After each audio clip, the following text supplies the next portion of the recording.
Je m'appelle Arthur et je suis éditeur de site depuis 2013. Aujourd'hui, on va voir ensemble comment j'utilise GPT au quotidien pour mon SEO.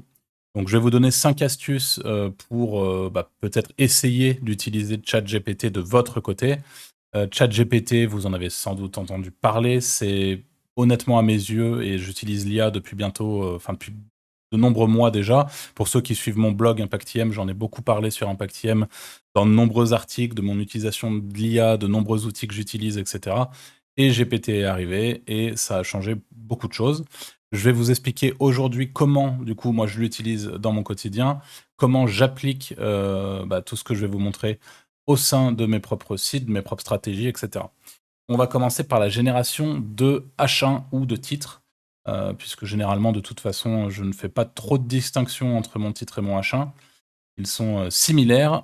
Et ce que je vais faire, c'est qu'on va prendre aujourd'hui le même exemple que sur l'article de blog que j'ai fait à ce sujet, c'est-à-dire on va prendre la pêche. Je ne sais pas pourquoi, à chaque fois qu'on parle de sites de niche, on part sur l'exemple de la pêche, notamment avec les Wizard Podcasts.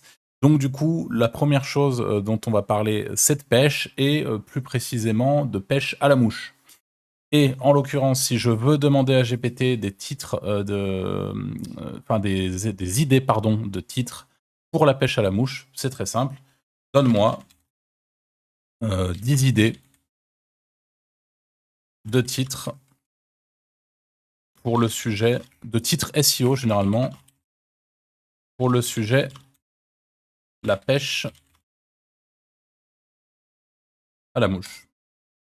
Et là, vous verrez qu'il va enchaîner direct. Voici 10 idées de titres pour le sujet la pêche à la mouche. Comment devenir un pro de la pêche à la mouche en 10 étapes. Les meilleures techniques de pêche à la mouche pour débutants. Les différents types de mouches pour la pêche à la mouche. Les erreurs à éviter lors de la pêche à la mouche. Donc on a vraiment 10 idées qui vont apparaître, hein, et après à nous d'utiliser les meilleures idées. Peut-être même, pourquoi pas, si on a un site de niche sur la pêche à la mouche, ou plutôt sur la pêche en général, ça sera quand même un peu plus large, il y aura un peu plus de choses à traiter sans doute.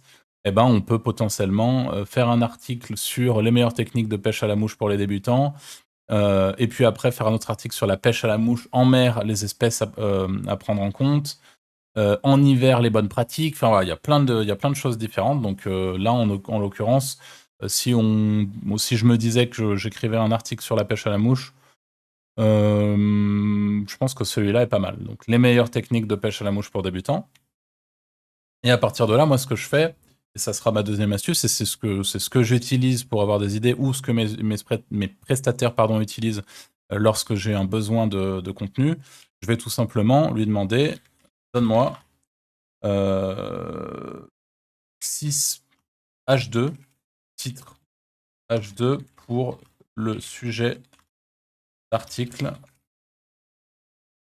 les meilleures techniques de pêche à la mouche pour débutants. Et là, il va tout simplement me donner voici 6 idées de titre H2 pour un article sur la meilleure technique de la pêche à la mouche pour débutants. Et on a du coup apprendre à lancer correctement la mouche, utiliser les différentes techniques de lancer en fonction des conditions, maîtriser les différentes techniques de présentation de la mouche, savoir choisir et utiliser les mouches adaptées aux conditions de pêche, utiliser les différents types de soies et de leaders pour la pêche à la mouche, maîtriser les techniques de dérive pour une présentation précise de la mouche. Je ne suis moi-même absolument pas pêcheur, encore moins à la mouche, donc je ne suis pas vraiment en capacité de dire si tout a du sens. Généralement, c'est pas trop mal. Donc là, en l'occurrence, si je ne connais pas du tout mon sujet, moi, ce que je vais faire à titre personnel, lorsque aujourd'hui je fais rédiger mes contenus, et c'est comme ça que sont formés mes prestataires, eh ben, ils vont tout simplement utiliser ce type de méthode, sélectionner un titre pertinent, sélectionner des H2, potentiellement les remodifier, hein. L'objectif, c'est quand même que l'humain garde la main sur l'intelligence artificielle. C'est comme ça que l'intelligence artificielle est vraiment efficace selon moi. Et à partir du moment où toute la structure de l'article a été modifiée, là, on va commencer à travailler avec des outils comme Jasper, par exemple. Vous trouverez d'ailleurs dans la description un lien d'affiliation pour Jasper si vous voulez essayer l'outil. C'est un bon outil que je vous conseille, mais déjà, avec ChatGPT, vous pourrez expérimenter l'intelligence artificielle complètement gratuitement. Ensuite, une fois que ça c'est fait, qu'on a le titre potentiel et les potentiels H2 qui vont avec notre titre, on a la mise en tableau dont je veux vous parler. Alors, comment est-ce que ça se passe? On va tout simplement faire une petite recherche comparateur de cannes à mouche. Les cannes à mouche, c'est les cannes qui permettent de pêcher à la mouche. Ça, je l'ai appris aujourd'hui. Et à partir de cette recherche des cannes à mouche, on va aller sur le site leader, en l'occurrence sur cette requête-là. C'est Truitessi et compagnie, donc que je ne connais pas, que je salue. Et de toute façon, je ne porterai absolument pas atteinte à leur contenu. C'est simplement pour vous expliquer, c'est pas du contenu que je réutiliserai, etc. Mais ce qu'on va faire, c'est qu'on va tout simplement aller copier l'entièreté de la page. On va voir ce que nous propose ChatGPT. Ça, c'est quelque chose que j'ai encore jamais fait pour ce site-là, donc c'est vraiment du direct. Et là, ce que je vais faire, c'est que je vais simplement lui dire « Fais-moi un tableau me présentant les différentes cannes à mouche présentes sur cette dans ce texte. » Deux points, coller. Je colle en vrac complet, et c'est ça qui est incroyable, je trouve, avec ChatGPT. Je colle en vrac complet, et vous allez voir que normalement, il va nous faire un tableau. Alors, encore une fois, on est un humain derrière ce qu'il nous propose. Donc là, il va nous construire le tableau. À partir de là, on a du coup la marque, série, longueur, soie, brin, poids réel, anneau, premier anneau. Donc là, le tableau, il est assez poussé, hein, comme on va pouvoir le voir. On va voir ce que ça va donner esthétiquement. On voit que ça sort carrément du truc, mais il est en train de nous faire la marque. Donc voilà, CF Burkheimer. Et il nous remplit le tableau, simplement. Donc là, ça dépasse complètement... C'est trop gros, mais vous voyez qu'il va vraiment remplir le tableau jusqu'au bout. Donc ce que je vais faire, c'est que je vais tout simplement couper au montage pour vous montrer le résultat final. Et après, vous verrez que l'objectif, ça va être d'exporter ce tableau en HTML. Pour ça, très simple, on lui dit « Bonjour ChatGPT, sors-nous ce tableau en HTML ». Et là, vous avez tout simplement à faire un petit code HTML, enfin code HTML. Vous rentrez un code personnalisé HTML sur WordPress, et hop, vous collez ce que vous donne ChatGPT, et vous avez le tableau qui apparaît. Donc là, je vous ai montré avec un site complètement random sur les cannes à pêche, etc. pour l'exemple. Mais en fait, vous pouvez aussi, je vous le montrerai un peu plus tard dans la vidéo, traiter des données de manière vraiment massive grâce à cette astuce. C'est incroyable. Ok, je crois qu'il a fini de me sortir du coup le tableau sur les différentes cannes à pêche, enfin cannes à mouche, pardon, avec plein de caractéristiques qu'il a décidé de nous donner au sein de son tableau en fonction du pâté de contenu qu'on lui a donné, quoi. Donc voilà, il a été capable de déterminer quelles étaient les marques de canne à pêche, etc. Maintenant, ce que je vais tout simplement faire, c'est que je vais lui dire donne-moi la version, le code HTML du tableau. Bon, j'aurais pu dire de ton tableau, hein, mais du tableau. Et là, on est parti. Donc là, je vais devoir recouper au montage. Pour le coup, c'est un peu plus long. Il écrit le code vraiment ligne par ligne. Je vous laisse juste un petit peu pour que vous puissiez constater. Ok, il est arrivé apparemment au bout. Alors, soit il y a eu un petit bug, soit le tableau était un peu trop énervé, un peu trop long pour lui. Donc, il s'est arrêté. Il a clairement pas fini le tableau, hein. Il a commencé la structure et puis il nous a fait visiblement 2 marques et il a complètement... je sais pas, on va dire qu'il a bugué sur l'autre marque. Donc là, il y aurait différentes manières de faire. Je pourrais régénérer la réponse, etc. Mais comme vous l'avez vu, l'objectif, c'est de vous montrer que c'est possible. Ok, alors voici du coup une canne à pêche sur Amazon à 47,78 €. Ce que je vais faire là, c'est que je vais tout simplement aller chercher les reviews, donc tous les avis qui ont été faits. Idéalement, pour vous montrer la puissance de l'outil et de ChatGPT, du coup, je vais prendre les avis étrangers. Du coup, pour les avis étrangers, c'est parti. Donc là, c'est très simple. On va lui dire fais-moi une liste des points positifs, négatifs, et des axes d'amélioration pour le produit. Là, on va prendre canne télescopique, canne à pêche. On va rajouter à pêche. Télescopique Lixada. Voilà. À partir des avis utilisateurs suivants. Tout simplement. Et là la magie opère. Alors, pour éviter que la vidéo dure une plombe, pareil, je pense que je ferai sans doute en accéléré, mais je vais tout simplement aller copier une bonne dizaine d'avis. À chaque fois, je fais un petit retour à la ligne. Et vous allez voir qu'il y a des avis globalement différents. Alors j'ai pris là, en l'occurrence, c'est 2 mauvais avis, hein. Enfin, en tout cas, ils sont pas très bien notés, mais on s'en fout. C'est vraiment pour l'exemple et je vais tout simplement bourriner, quoi, hein. Alors ça, on pourrait imaginer, pardon, automatiser tout ce processus et cetera. On va pas rentrer encore une fois dans une vidéo trop complexe, mais voilà, on peut vraiment ajouter un maximum de data, afficher tous les commentaires. Bon, là, on va vraiment prendre les commentaires un peu énormes. Et là, vous voyez, par exemple, on est en allemand, il me semble, hein. Hop, donc on rajoute de l'allemand par-dessus l'anglais. On pourrait rajouter du chinois. Enfin, on peut vraiment rajouter n'importe quelle langue. Et on se rappelle, prendre ici. Hop. Voilà, on va s'arrêter là.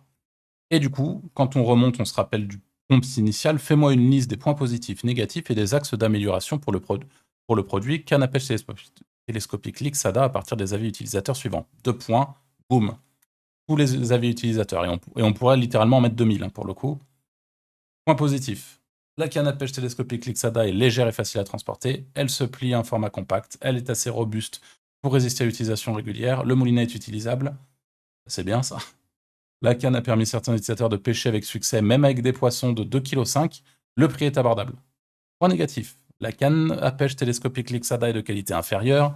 Selon certains utilisateurs, elle peut être fragile et s'abîmer facilement. Le moulinet est peu robuste et peut se casser facilement. Le matériel de pêche fourni dans le kit n'est pas adapté à toutes les situations de pêche. La qualité de la ligne de pêche fournie avec le kit peut être médiocre. Axe d'amélioration. Améliorer la qualité de la canne à pêche télescopique Lixada pour qu'elle soit plus robuste et durable, fournir un matériel de pêche adapté à différentes situations de pêche, proposer une meilleure qualité de ligne de pêche avec le kit, offrir une assistance clientèle de qualité et faciliter le processus de retour en cas de problème avec le produit.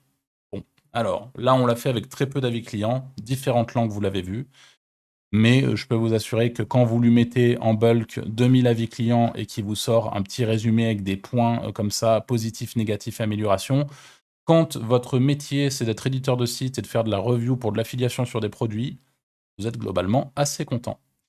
Donc voilà, j'espère que ça aussi ça vous plaît. N'hésitez pas d'ailleurs à mettre un petit pouce bleu, un petit commentaire pour me dire ce que vous en avez pensé.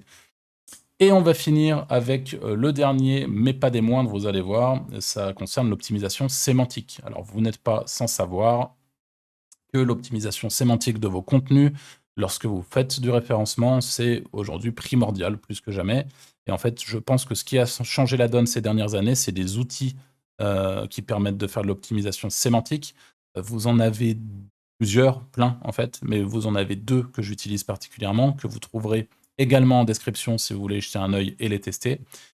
Il s'agit de Your Text Guru, très cool, français, des frères Perronnet, qui est vraiment super efficace et qu'aujourd'hui il y a beaucoup de SEO francophones qui l'utilisent.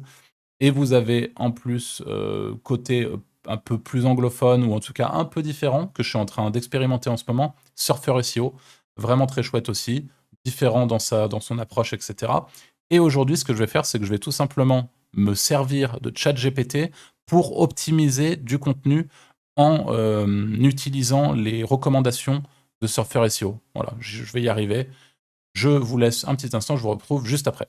Ok, on se retrouve du coup sur l'interface de Surfer SEO, donc encore une fois, que j'utilise, qui est vraiment très chouette et qui fonctionne bien. Donc je vous invite ne serait-ce qu'à tester si vous avez la curiosité de le faire. Vous avez ici du coup une liste de mots-clés sur le côté, donc je ne vais pas vous faire une vidéo de présentation de Surfer SEO que je ferai d'ailleurs si ça vous intéresse ultérieurement, où vraiment j'appuierai sur l'outil pour vous faire une présentation complète. Mais ici, vous avez le nombre de mots à peu près sur la requête, comment choisir sa première canne à mouche. En moyenne, donc dans la SERP, dans les résultats de recherche, on a des textes d'environ entre 2000 et 2347 mots, avec un nombre de titres entre 18 et 58, un nombre de paragraphes au moins 47, il nous dit, et en termes d'images, on est entre 10 et 34. Donc, grosso modo, pour pouvoir déjà sémantiquement s'adapter à sa concurrence, l'objectif, ça va être de mettre le curseur sur ces métriques-là. Du coup, ici, comment choisir sa première canne à mouche? Ça, le mot-clé, il est là. En général, il est une fois dans le contenu, mais là, ce qui nous intéresse, ça va être le mot-clé canne, le mot-clé mouche, le mot-clé pêche, le mot-clé canne à pêche, etc. Donc là, moi, mon processus, c'est donc je vais tout simplement lui dire trouve-moi 5 idées d'H2 pour le contenu. Comment choisir sa première canne à mouche. Voilà. On va tout de suite avoir quelques idées de contenu. Quels sont les critères à prendre en compte pour choisir sa première canne à mouche? Quelle longueur de canne à mouche choisir pour débuter? Voilà, ça c'est très bien. On va partir là-dessus. Écris-moi 3 paragraphes autour du sujet. Quelle longueur de canne à mouche choisir pour débuter? Et là, vous allez comprendre où je veux en venir. Comprenant. On va peut-être lui dire avant d'ailleurs. Écris-moi 3 paragraphes autour du sujet. 3 paragraphes avec les mots-clés. Avec le mot-clé, vous allez voir comment ça se construit. Le mot-clé canne, on voit qu'il faut 48 fois dans un contenu.